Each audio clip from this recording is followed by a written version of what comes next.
Mga kasoy, for today's video, magluluto ako ng tofu with bell pepper mga kasoy. First time kong magluto nito.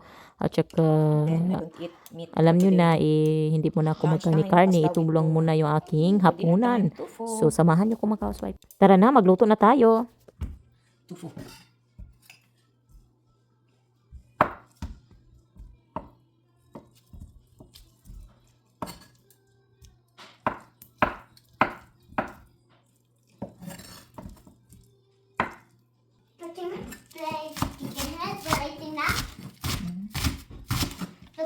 This one is for you.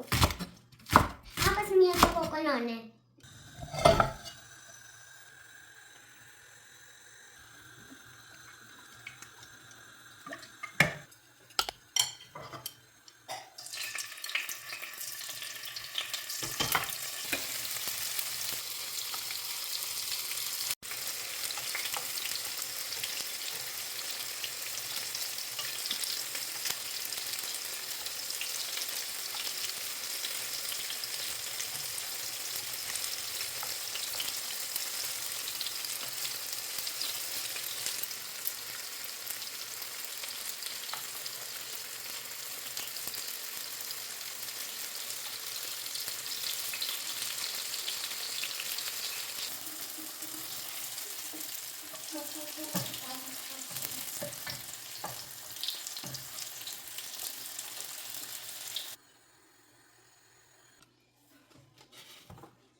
Sound.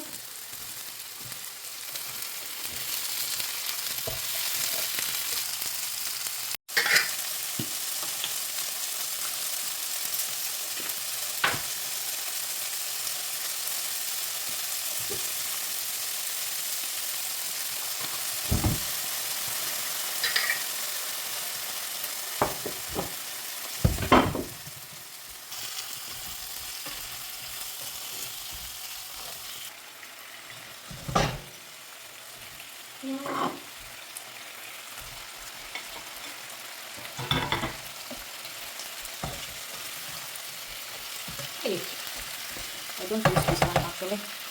Wait. What someone excuse me? This is what I'm using for cooking. Actually, there's a mistake to use that one is for the fry. Anyway. This is made. Mistake pan and mistake kawat to on.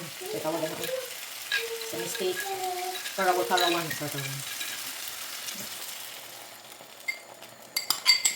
Medyo mais. This is my dinner. Tofu, bell pepper. Ayan, kaso.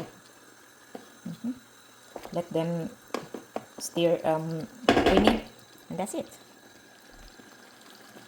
You can add herbs here if you like. And you can try this at home. Or in your home. Ito na yun siya. Ito yung kakainin ko. Wala akong kanin. And then, I don't eat meat for today, no? Lunchtime, pasta with tuna. For dinner time, tofu.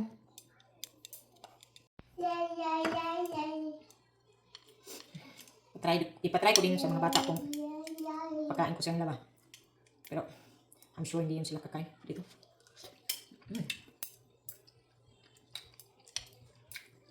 Sarap.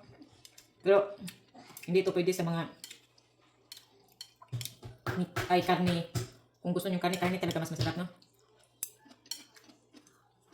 Pero, ito ang substitute sa karne. Tofu.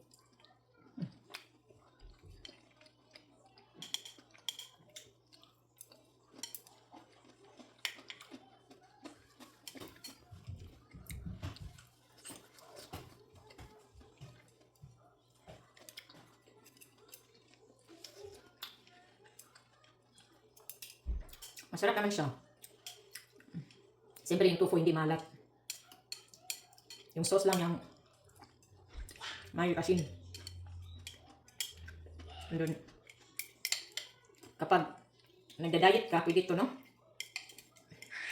Pero pag araw-arawin mo to, hindi. Hindi ito applicable sa mga nakakain na ng karne. Iba pa rin sarap yung karne, no? Yan na.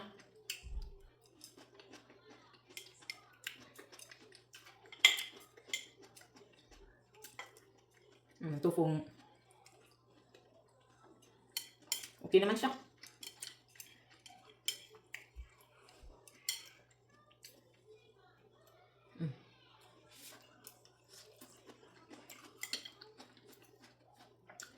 Masarap yung bell pepper basta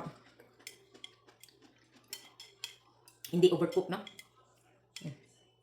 Ito naman si tofu. Malapit na kasi itong ma-expired. Kaya iniluto ko na talaga. Yung lasa niya talaga na ako 50-50 kung nagustuhan ko hindi itong tofu. Pero yung sauce at saka bell pepper ang sarap. Bayo kasi ito, no? Kaya pipilitin ko pa yung sarili kong kakain ito. Bye.